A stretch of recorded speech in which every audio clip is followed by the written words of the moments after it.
and communication sectors. And at the end of 2017, Pope Francis appointed him Archbishop of Rabat. He was created cardinal in the consistory of 2019 and is a member of the Dicastery for Interreligious Dialogue, Divine Cult, Discipline of Sacraments. We have His Excellency Anthony Randazzo. He was born in Sydney in a family of Italian origin. He was ordained a priest in 1991 for the Archdiocese of Brisbane. He was in Rome for a few years as official at the then Congregation for the Doctrine of the Faith. And in 2016, Pope Francis appointed him Auxiliary Bishop of Sydney. In 2019, Bishop of Broken Bay. Since last July, he is Apostolic Administrator of Our Lady of the South of the Cross, which is a diocese that unites part of the Anglican community.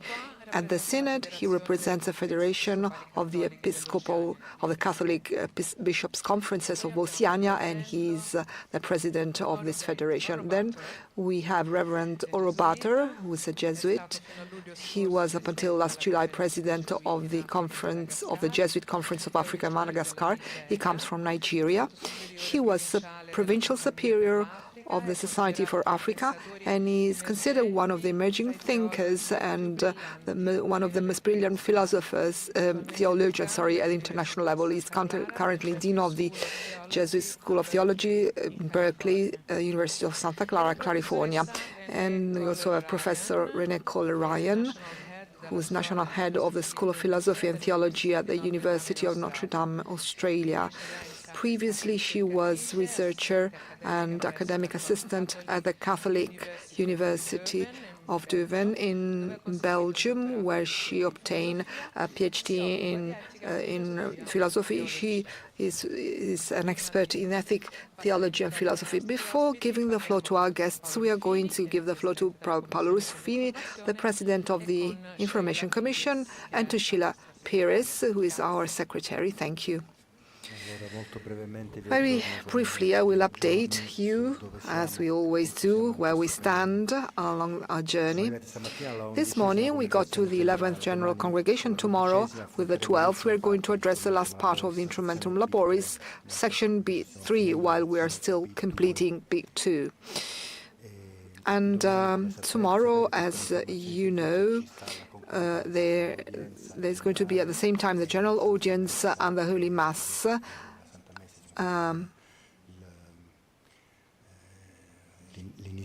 The beginning of the day with the Holy Mass before the General Congregation are going to take place simultaneously. So tomorrow we work on worksheet Big 3. As far as live streaming is concerned, we're going to have the two channels, one for the General Audience and another channel for YouTube channel for the live streaming from the Synod. So we are going to have live streaming for the presentation of part B3. Today we fast and pray for the Middle East as proposed by His Eminence Cardinal Pizzaballa. The Pope reminded us of this during the Angelus on Sunday, inviting all the believers to unite themselves to the prayer and fasting, to devoting this day to these two aspects to fight against hatred and terrorism and war. All the members of the Synod last night received from the Pope the leaflet with the Apostolic Exhortation Sella Confiance, where the Pope writes that Saint Teresa taught us that we can have no certainty if we look to ourselves, that the most adequate attitude is to place our trust and confidence outside of ourselves in the infinite mercy of God who loves us limitlessly. And this afternoon, at today's congregation, yesterday afternoon, there were 330 members, and this morning congregation there were 345. Today, the assembly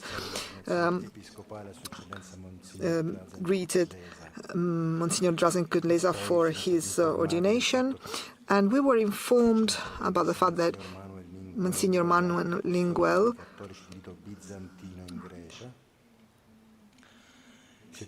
had to leave the assembly because yesterday His Excellency Monsignor Dimitrios Salakasis died. So His Eminence Cardinal Subche came back from the United States. He had gone there for the sudden death of the confrere Kevin Birmingham, his auxiliary bishop. And we also paused to pray for them. As far as the topic addressed yesterday, I will say something and then Sheila is going to illustrate today's themes. Yesterday we spoke about how to go beyond clerical models which represent a barrier to communion, or that may be a barrier to communion among all the baptized, possible revisions of canon law, replacing the word cooperation with the word co-responsibility.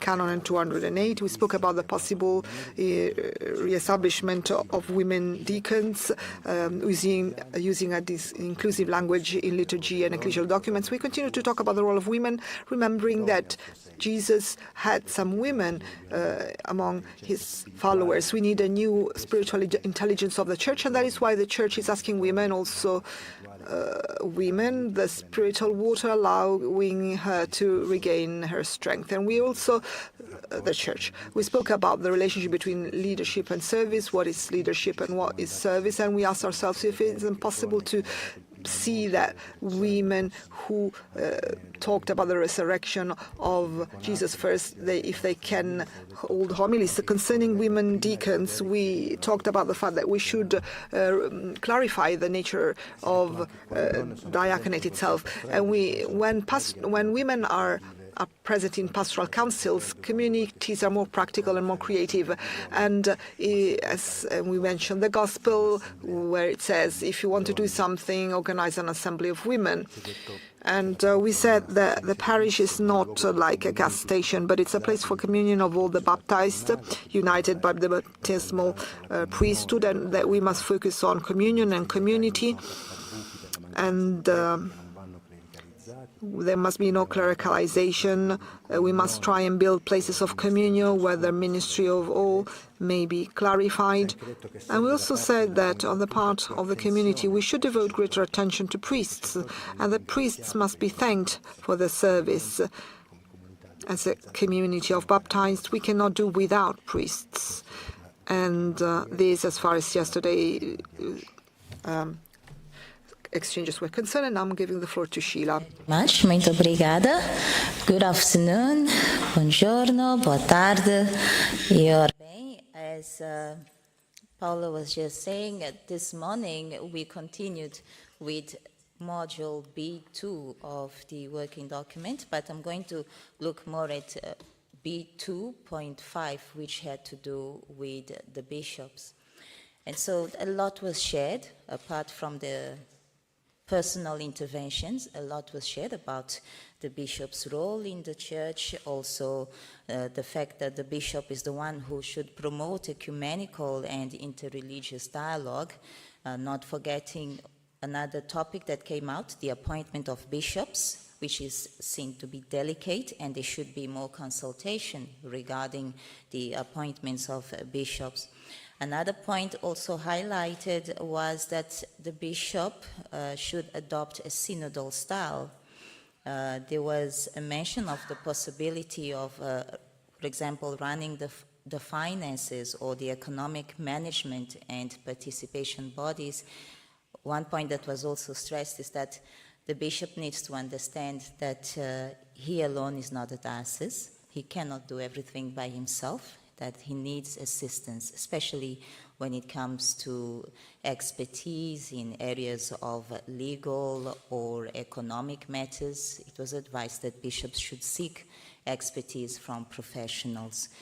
We also looked at the ongoing formation of bishops, the relationship between bishops and the clergy, and also with new bishops, what is termed baby bishops, the shepherding of new bishops and priests as well.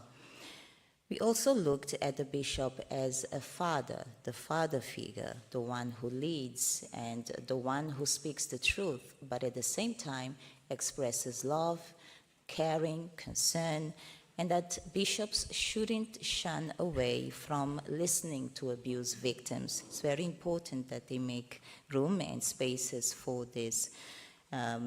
We also looked at the need to pray for our bishops, not just the bishops praying for themselves, but us, the laity, the faithful, all the baptized. We should always remember to pray for our bishops as well.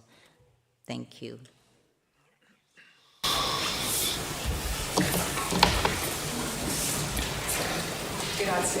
Sheila.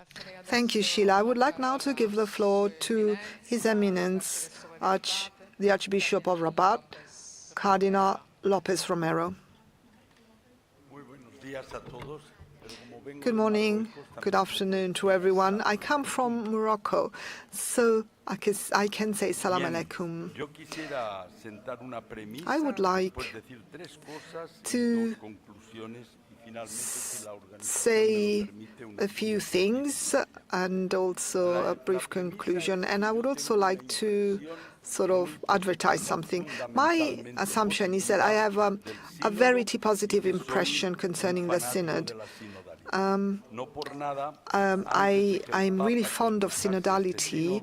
Even before the Pope convoked this synod in the month of October 2021 in the Diocese of Rabat, Morocco, we call the day of the Pentecost in July.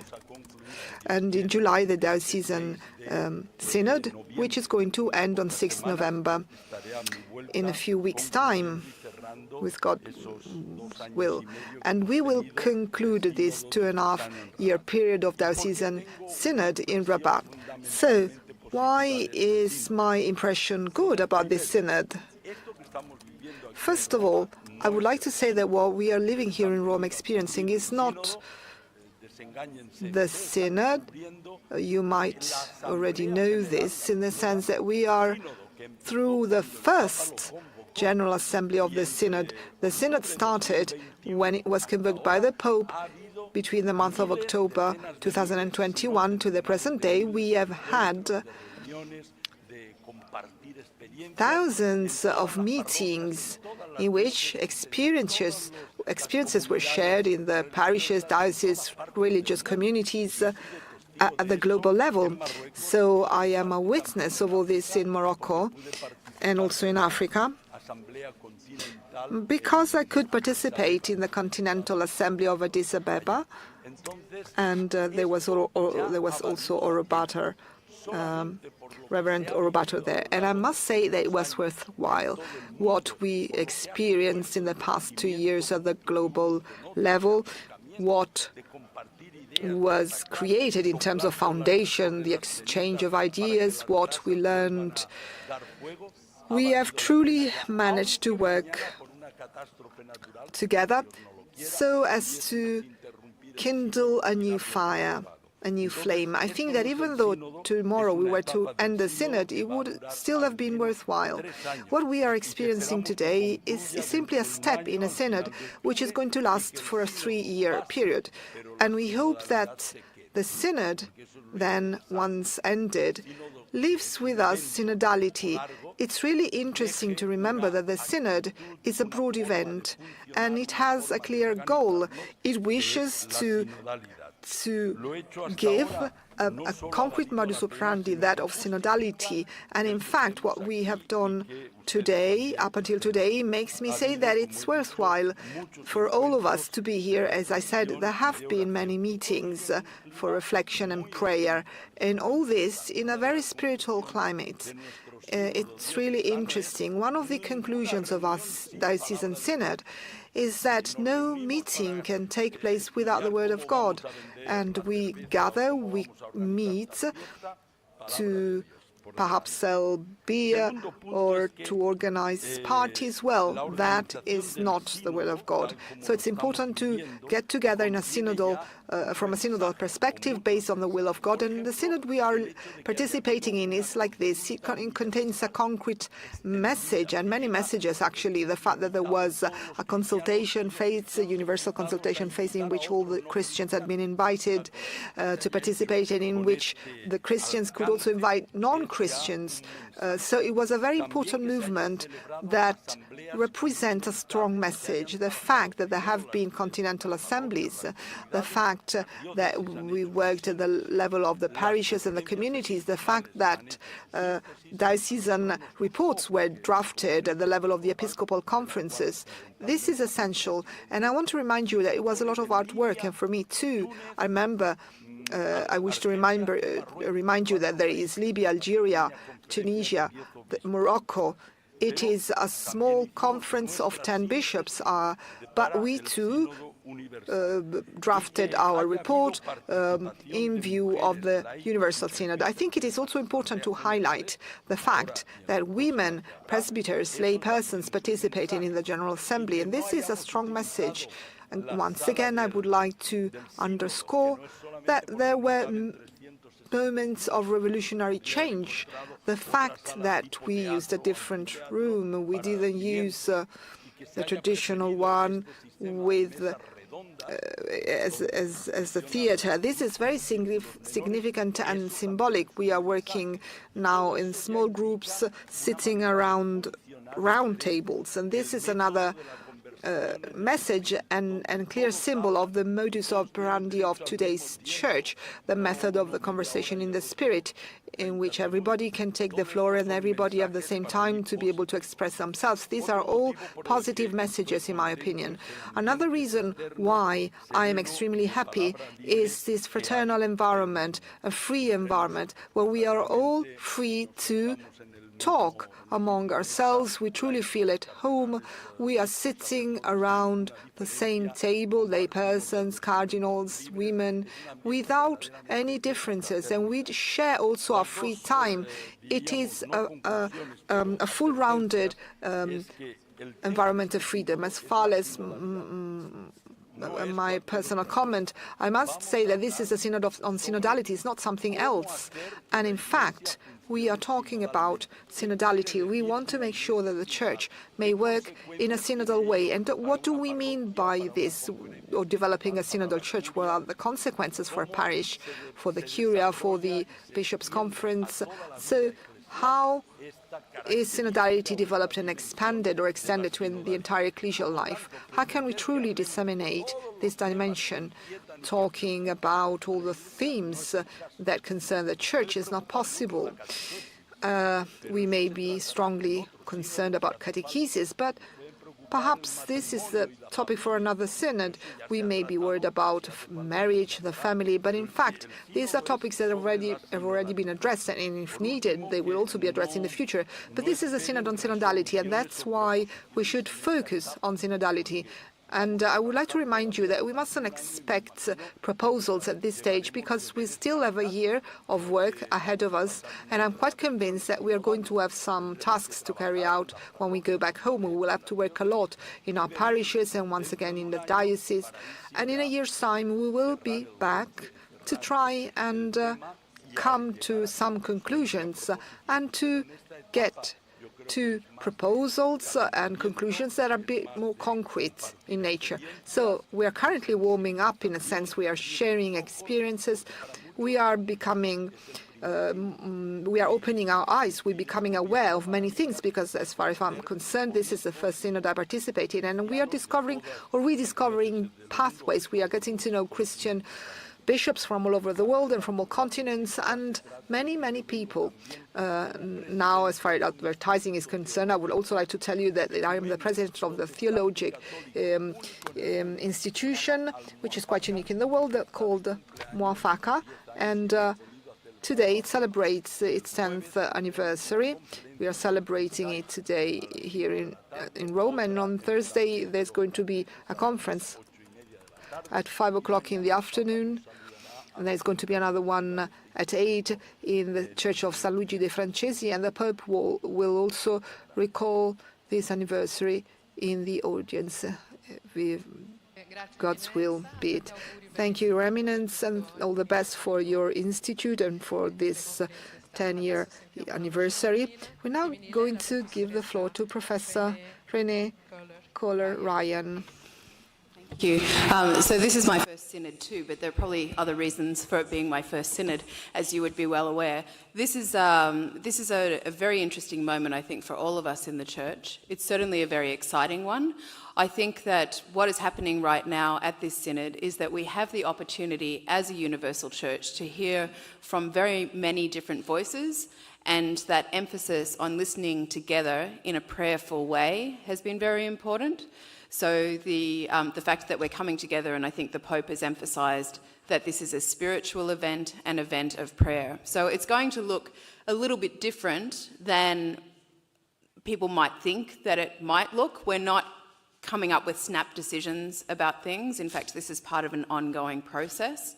And I think that one of the most significant points about this synod, as many would be aware, is the involvement of the laity. There has been a lot of focus on the presence of women at the synod, but I'd like to emphasise the presence of the laity at the synod. And I have also very much appreciated getting to know some of the deacons at the synod, and also others who are in religious life who would not normally have been at a synod before. So it's a tremendous opportunity to have a sense of where we are as the universal church, and to have a sense of how it is that in some ways we are very, very much the same across the whole world. We have universal teaching, and we're really trying in many different ways to reach out to those who might not know about Christ and his mother in our church. We're trying to reach out to them. We're finding different ways of doing that. There's been a big emphasis on the ways that we can do that digitally now, but also an appreciation that not everyone in the world has access to digital technology. So there are always these tensions that come up with everything that we come across. So an opportunity to see what we have in common, but also to see those cultural differences and cultural realities that are quite different. And I think, and what I hope, is that between this assembly and the assembly in a year's time, we will have had the opportunity to prayerfully think about how it is that as a church we can help each other more to do the work that we need to do as the whole people of God.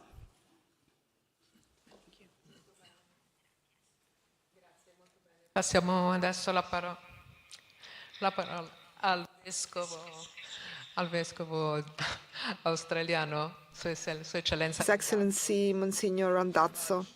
Good to be here with you, and like my colleagues either side, this is my first synod as well, but it's not my first experience of the synodal way, of synodality. That would be like falling out of a vacuum somewhere. In actual fact, in the diocese that's entrusted to my pastoral care, Broken Bay in Australia, we have been undergoing a whole process of consultation, communication, discernment in small groups, as well as in deanery groups, and also at the diocesan level. That's been reflected also in the same process through the plenary council that was held in Australia at the beginning of 2020 through 2021.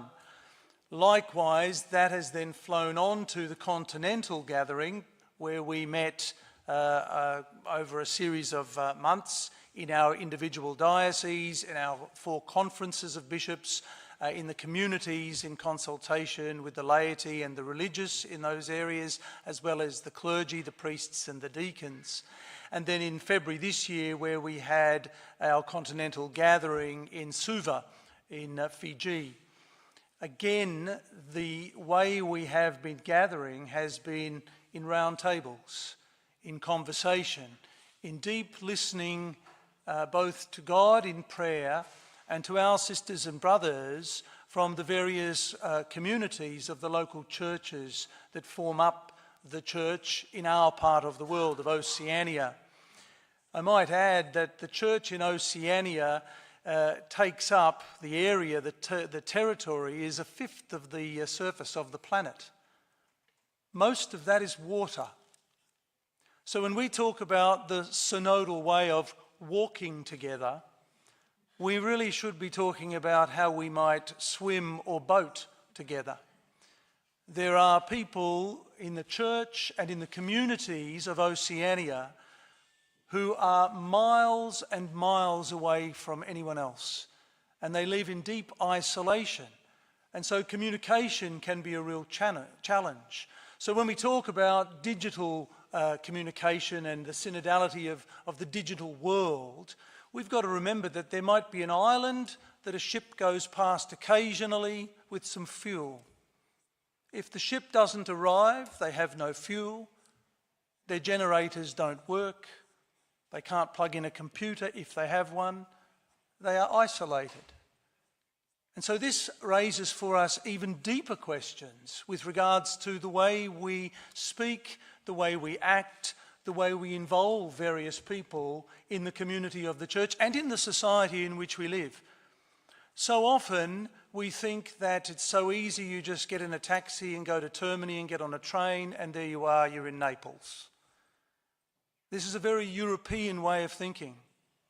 And one of the really wonderful experiences that I'm having at the Synod is sitting at table and also sharing the occasional coffee with people who come from all over the world, who are not just from Europe, who don't just come from the traditional European communities of the church. Now you may think I'm betraying my ancestry here. Well, I'm not. My mother and my family were migrants.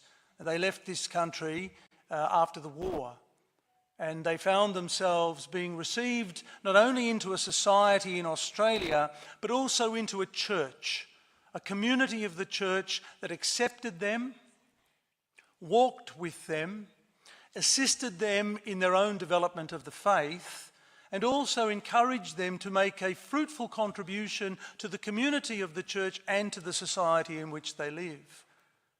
It sounds very synodal to me. And I think one of the geniuses of the Holy Father, Pope Francis, is that this is not something that is born in a vacuum. He has reflected very deeply and sincerely upon the human reality of the community of people around the world and how we experience life together on this planet, but also how we as Catholic Christians live our faith and how we proclaim the gospel in every single moment of our day.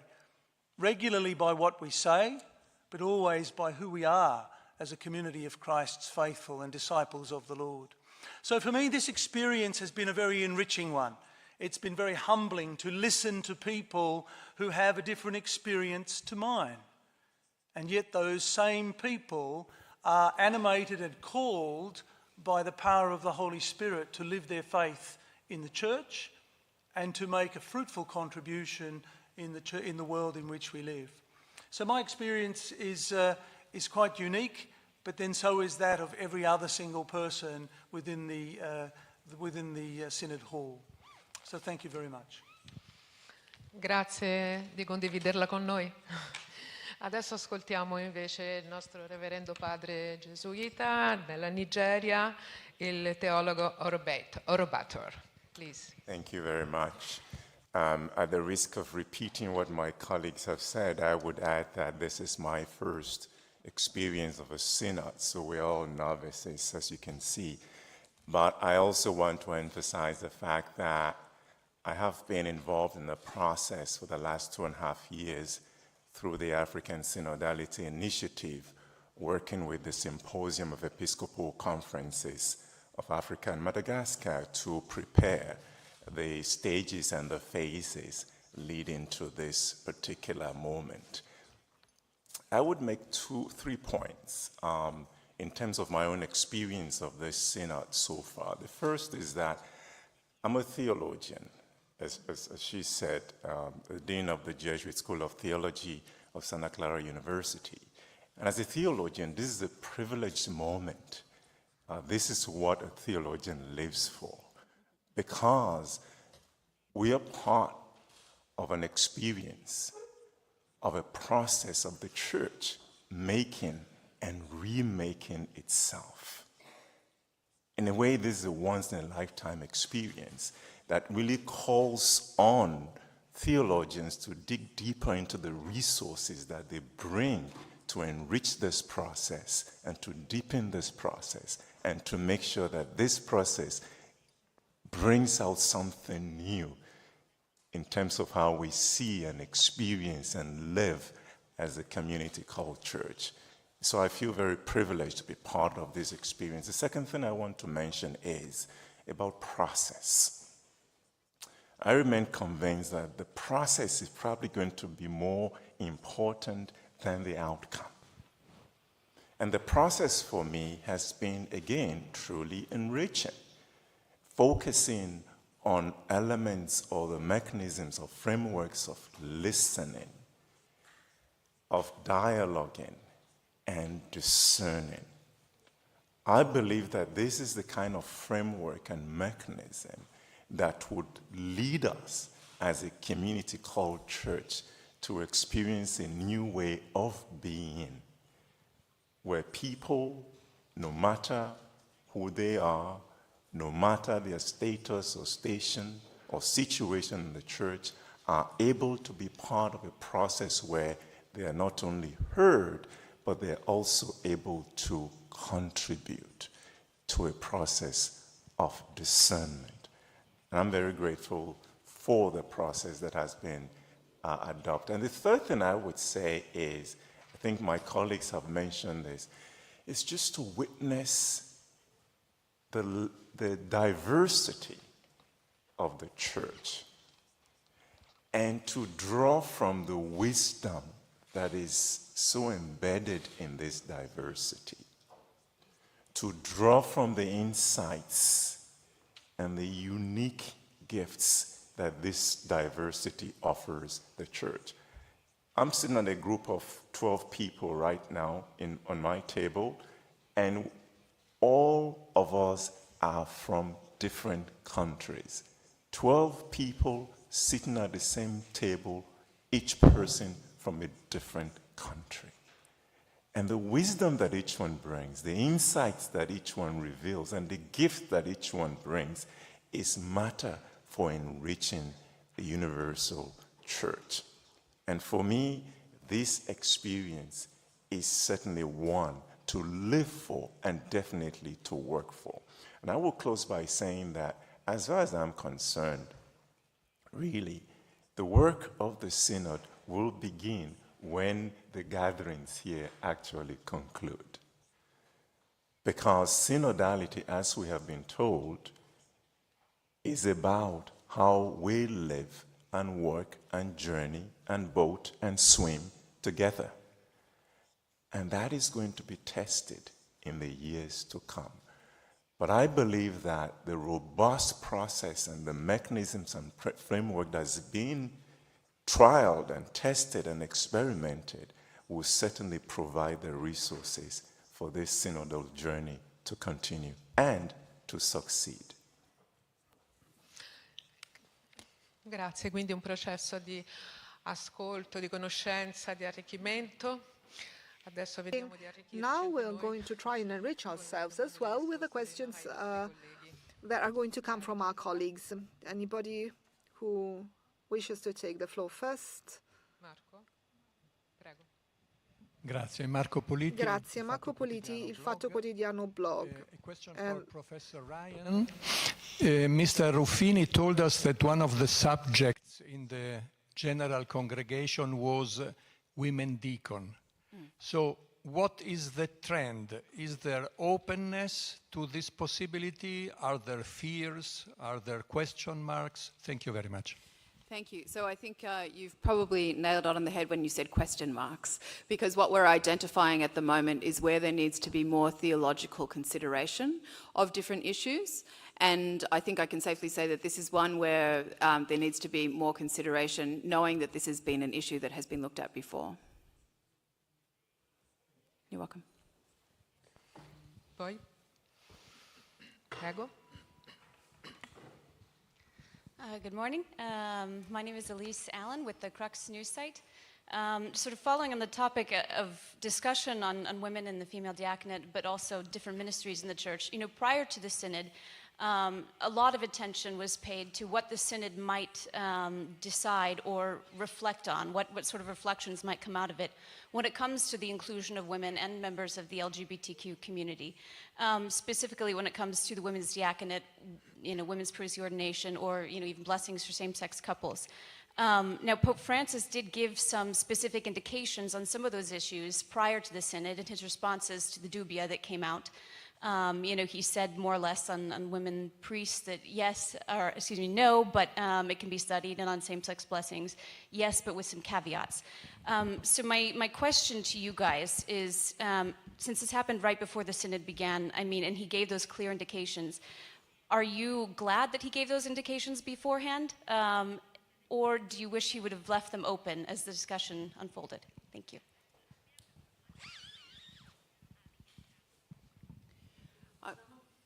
I can say something, I suppose. So just a couple of things. Are we glad?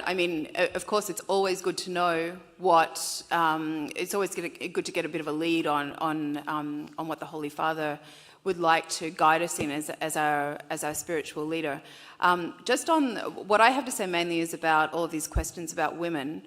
So what I find as a woman working in the church, working alongside bishops, archbishops, other theologians, priests, my wonderful husband, laymen, everyone in the church, religious, both men and women alike, is that we're not so focused in our everyday life. As a woman, I'm not focused at all on the fact that I'm not a priest.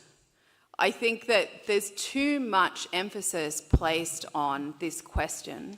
And what happens when we place too much emphasis on this question is that we forget about what women, for the most part, need throughout the world. So what does a woman really, what do I as a professional woman want for my husband and family and kids? I've got a bunch of kids. What do I really want? I want them to be educated, and I want them to be educated in the faith. I want them to have a house, we need to live somewhere, we need to have food on the table, they need to be clothed. I want them to have a future, and a future where they are welcomed into the church and everyone they know and love is welcomed into the church. So I want all of these things. That isn't possible for every woman across the world. So some people are very focused on this idea that only if women become ordained will they have any kind of equality. But we're not looking at equality as a one-for-one thing in the church. We've spent so much time in the last week looking at how we have unity with diversity. Well, part of that diversity is that there are realities of motherhood and fatherhood that are both spiritual and biological, and that those are really important for understanding what's going on across the whole church. So I think we can become too distracted by this particular issue, and what that does is that it detracts from all of the other things that we could be doing. We could be making sure that professional women are not forced to choose between having families and being out there in the workforce, for instance.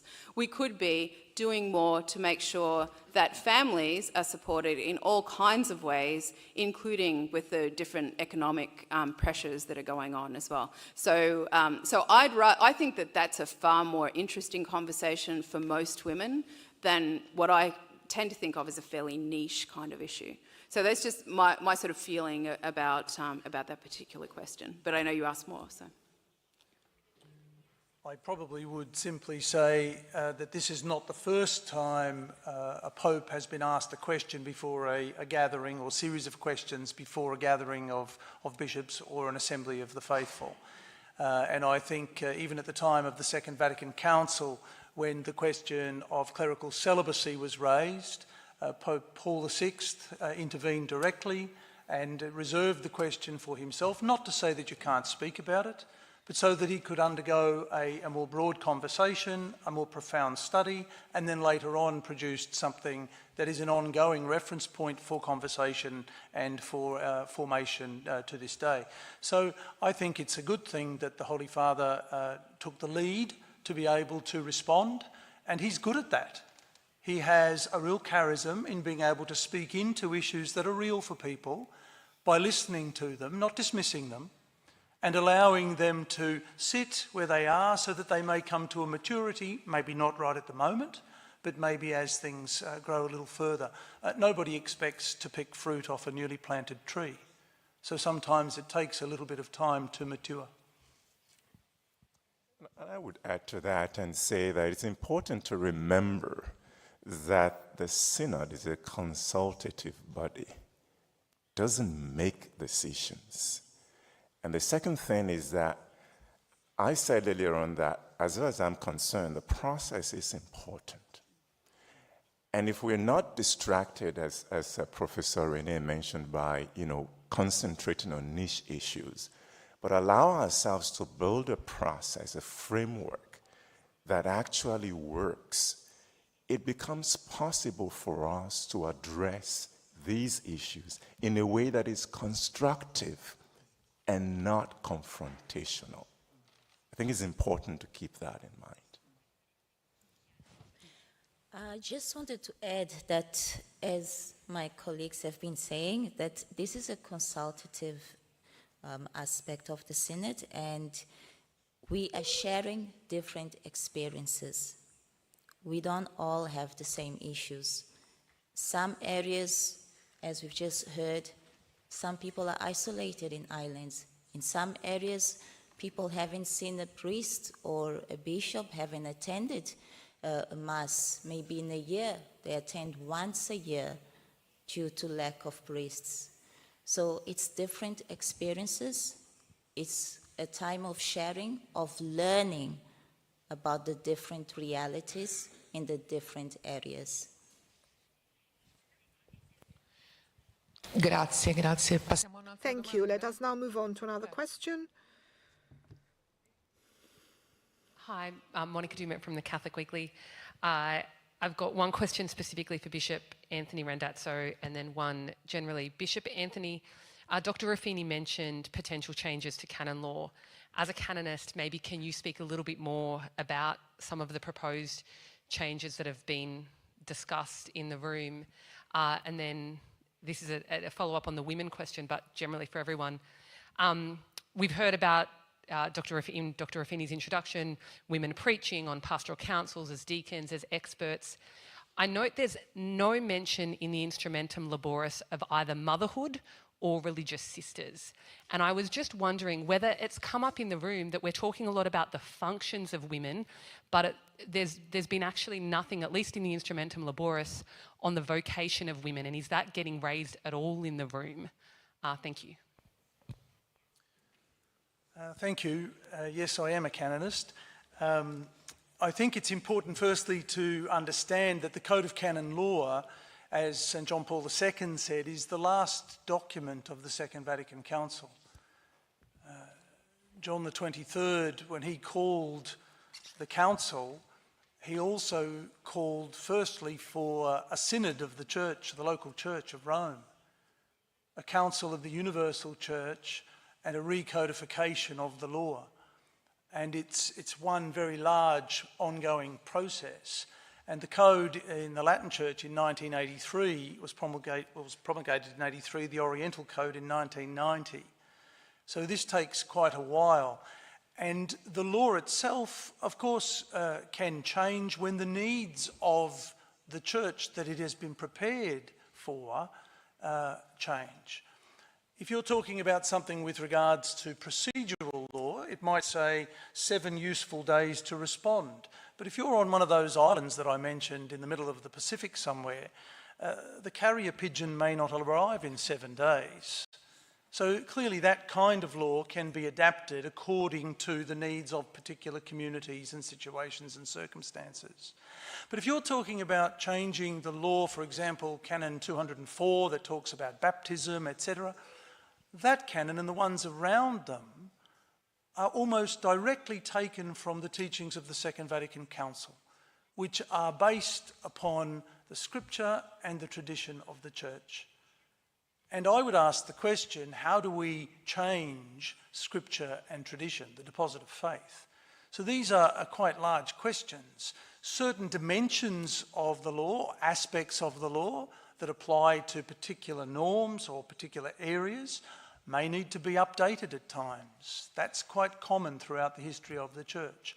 Other areas that specifically look at our sacraments and doctrine, etc., it's not just a matter of changing them to accommodate the changing circumstances of the world. We have to first ask, what was the mind of the legislator? What was the mind of the council? What was the theological, the spiritual, the pastoral, reflective, the human reality, the fruits that led to those being prepared, not just in the 1960s, but over the last 2,000 years of the community of the church. So these are some of the good questions that we need to be asking with regards to the law of the church in specific areas or in general areas. Okay, thanks a lot. Allora, Did you want me to follow up on the motherhood? in fondo, ecco Gianluca. Grazie, sono Eva Fernandez della cadena Cope de Spagna. Vorrei chiedere al Cardinale di Rabat se nel Sinodo si evidenziano Synod, there are differences in terms of interests and proposals between the countries that have a higher level of living versus the poorest ones, or if there are important issues that are shared by the majority on which there is a general consensus, and you can tell us which. And also something we are curious about, perhaps the questions for the Cardinal or for any other member of this table, this panel. If you receive information within the Synod concerning the most frequently raised questions by us journalists in these briefings, and if you think that the interest and if the Eastern interest of the media is matched. Well, of course, we do not all think alike vis-à-vis the different aspects. There are differences, but they're not as marked, as clear-cut. So we're not speaking about clashes, and there are no conflicts. So the method of the conversation in the spirit makes sure that there is respect, basic respect among all of us. And in this sense, nobody's answering anyone specifically. We just say what we wish to say. But we do not speak in response to what the others have said. So there are no clashes, the clashes that you typically see in parliaments. The entire world, in the sense that at the synodal level, can say whatever they wish. In our hall, we have 4 minutes each to intervene, and we then have breaks or pauses of 3 or 4 minutes of silence that can be used to pray or rest or to reflect and mentally summarize what we have heard. There are some differences, but quite honestly, it's more what unites us than what separates us. And also, if we consider the believers of other religions, we can truly say that we are all Catholics in our hearts, because we do share the same faith, really. We have different experiences, but at the end of the day, what moves us is joy, a common spirit. And perhaps when we get to talk about more concrete aspects, it may happen that there are more differences.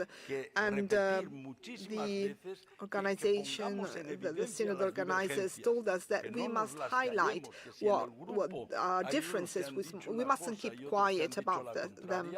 And we know that in some groups, some people say one thing and others say the opposite, but we mustn't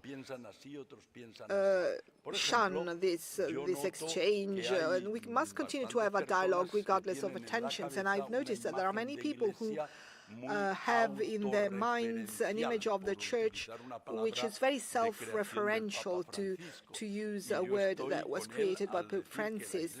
And in this sense, I fully agree. The Church must not be self-referential.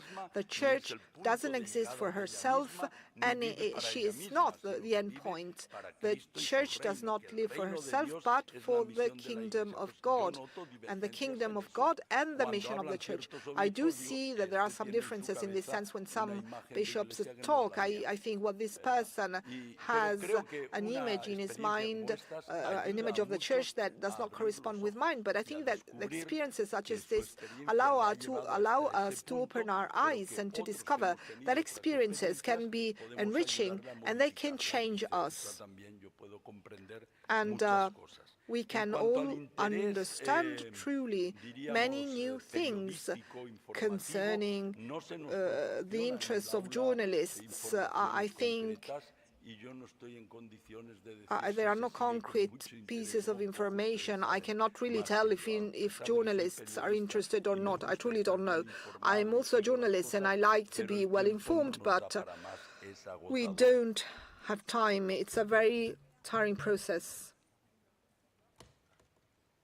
I just wanted to also note that certainly from experience, there's been no shortage of divergence and differences, divergence of position and differences of opinion. And what the process allows us to do is not only to note convergence or consensus, but also to note divergence and differences.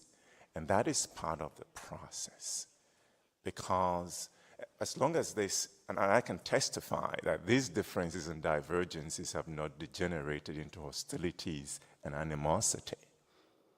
And so that it's the constellation of convergence and divergence and differences that is going to be the matter for creating something new, so that no voice is suppressed on any of the issues. And at the risk of putting Professor Ryan on the spot, I really would like her to follow up on the question of motherhood. I'm put on the spot, yes. For the first time at a synod, we have mums and dads in the room. So I think whenever we get around a table, one of the first things that we do is introduce ourselves, and then the pictures come out. So motherhood and fatherhood are coming up in conversation in very real ways. And the reality of marriage and the pressure that marriage is under is certainly a theme that that is running through. But talking about just what it means to raise a Christian child in this world is something that is very important, because we're looking at the future of our church. And so what it means to be a mother and what it means to be a father are certainly coming up. The motherhood, we have the perfect model of motherhood in Mary. And I think that we can certainly spend more time thinking theologically and even philosophically about what she might have to teach us.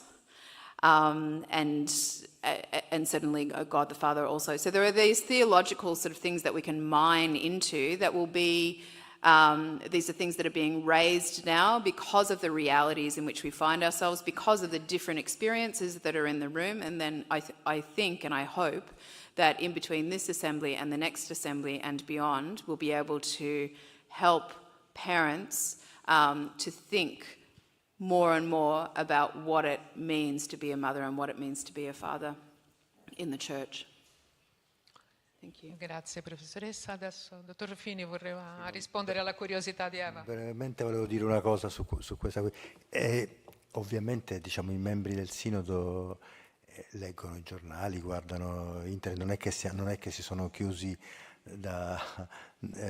nello stesso tempo, come abbiamo cercato di spiegarvi in tutti questi incontri, il Sinodo non è pensato per rispondere alle domande di un giornalista o di un altro, ma è pensato per un discernimento. But it has been conceived as focusing on the discernment of the church, and this has been described very well by his eminence. There is a long process of listening to the church in the entire world, and from there is where this conversation that we are holding has developed. So this is not outside of the world. Of course, we have prayed for stopping the war.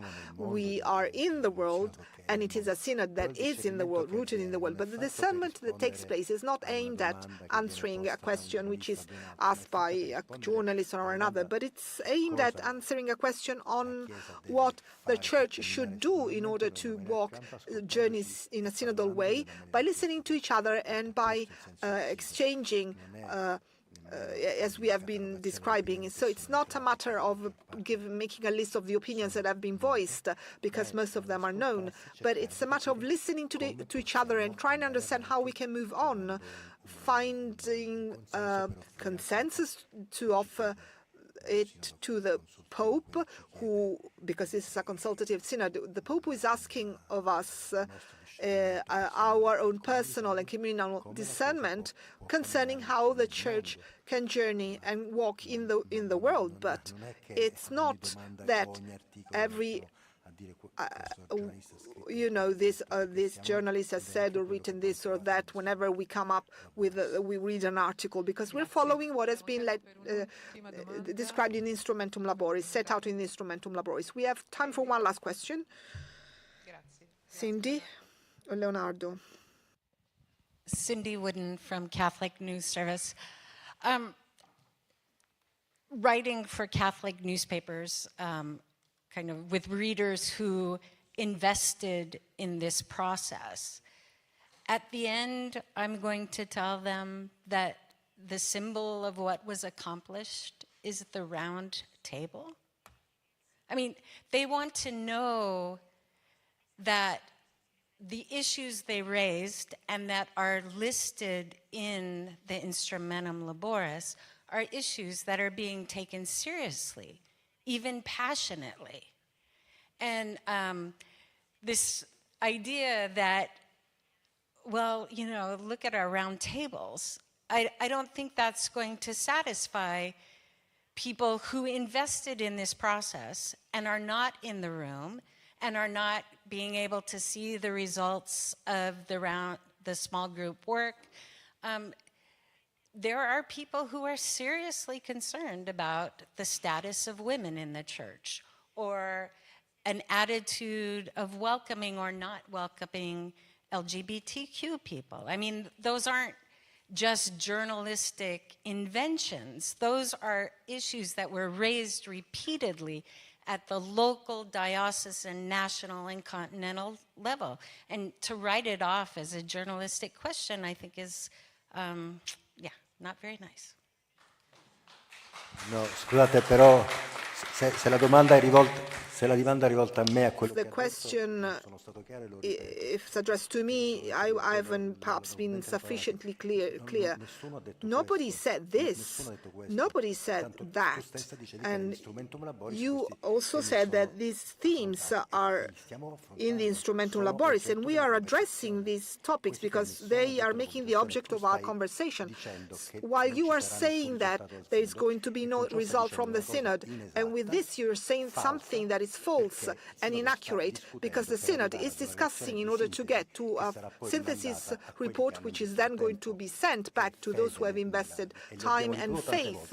And we have repeated this over and over again. I have to admit that it's quite funny. Perhaps I'm unable to explain myself properly, but we always said that we are halfway through a journey and that the Synod is going to end with this assembly, with a final document, a synthesis document, which is going to be given back to the people of God. And then there's going to be another assembly. Saying that it's a round table, as though we were saying a TV talk show, is quite the opposite of what we said, or what I said. If I am not being clear, I will repeat myself. This is no round table. This is a conversation in the Spirit, which is trying to do discernment, precisely to answer the request of the people of God. You used two very interesting words, seriously and passionately. Are these issues being discussed in the synodal hall? Seriously and passionately, I testify, yes. If I might just add also, I'm disappointed you used the past participle invested, because this is an ongoing investment. And I would say, speaking personally, I'm invested in this, not just as a process, but as part of an unfolding of a listening, a deep and profound listening to the voice of the Holy Spirit speaking in the church and through the church. And so, as I outlined before, in the variety of local, national and continental elements that I've been involved in, it's an ongoing learning and experience for me to listen and to engage in dialogue which is respectful and meaningful, but also in an attempt not just to say, well, I've ticked that box, I've done what I had to do and I've moved on. This is something for our life in the church, which is not something that is just, oh, well, I did that, let's turn the chapter now and move on to another project. This is not a project. This is a deep listening to the voice of the Holy Spirit in and through the community of the church. Yo diría dos palabras. I would like to say a couple of words. Patience and hope.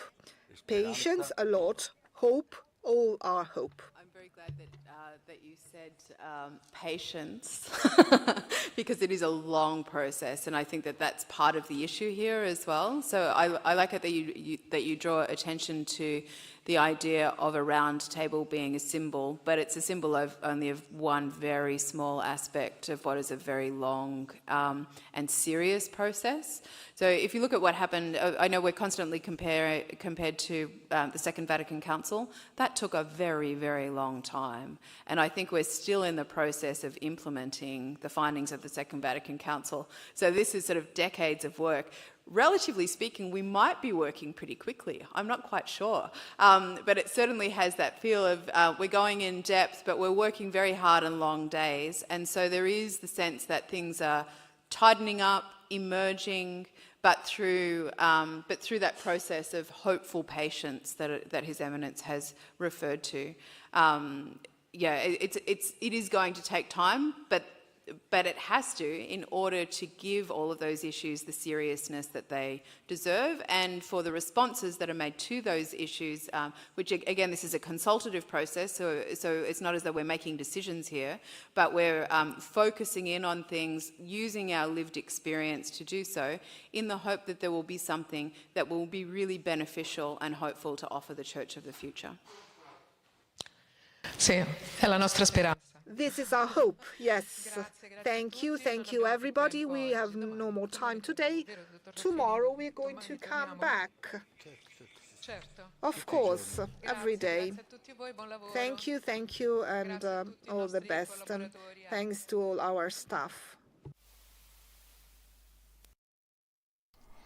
And you've been listening to the press briefing from the Press Center here at the Vatican.